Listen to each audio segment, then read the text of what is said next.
Hello dear friends, কেমন আছো? আশা করি প্রত্যেকেই ভালো আছো।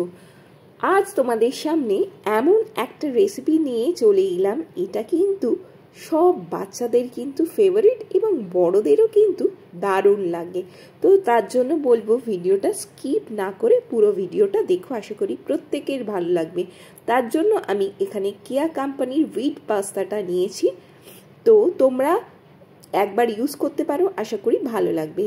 প্রথমে কড়াতে একটু জল বসিয়ে নিয়েছি, কড়াতে একটু নুন দিয়ে জলটা যখন একটু গরম হয়ে যাবে তখন পাস্তাগুলো দিয়ে দেব।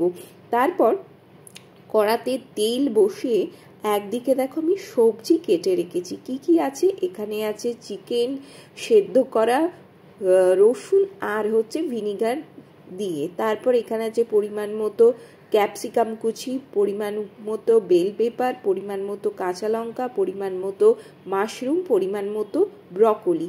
তো প্রথমে ব্রকলিগুলোকে ফ্রাই করব, তারপর এক এক করে সমস্ত ভেজিটেবলসগুলো দিয়ে দেব। তারপর লাস্টে চিকেন দিয়ে ভালো করে একটু পরিমাণ মতো নুন আর একটু পরিমাণ মতো গোলমরিচ দেবো। এখানে যেহেতু দুধ চিজ ইউজ করা হবে, তার জন্য বলবো যে নুনের পরিমাণটা একটু কম দিলে তাহলে কিন্তু ব্যালেন্সড হয়ে যাবে সমস্ত কিছু, তাই জন্য বলবো পরিমাণটা কম দেবে।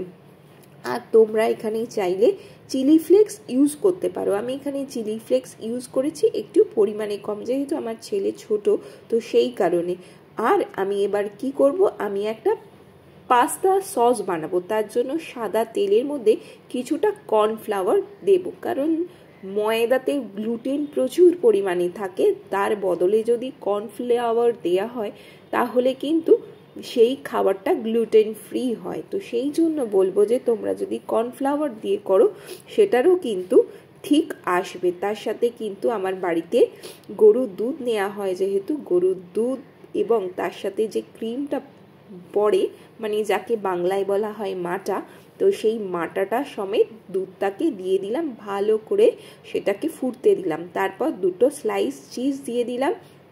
তারপর ওর মধ্যেই দেব আমি অরিগ্যানো। এখানে দেখো আমি ইটালিয়ান সিজনিং ইউজ করেছি। এখানে মিক্স হার্বস, মানে ওর মধ্যে একটু সব ধরনের হার্বস আছে, তার সাথে একটু গার্লিকও থাকে, ড্রাই গার্লিক। তার সাথে অল্প পরিমাণ আমি চিলি ফ্লেক্স দিলাম, একটু বেশি পরিমাণ কিন্তু অরিগ্যানোটা দেব, কারণ ইটালিয়ান ম্যাকারনি পাস্তা, চিজি পাস্তাতে যদি একটু অরিগ্যানোটা বেশি দেওয়া হয় কিন্তু খেতে দারুণ হয়।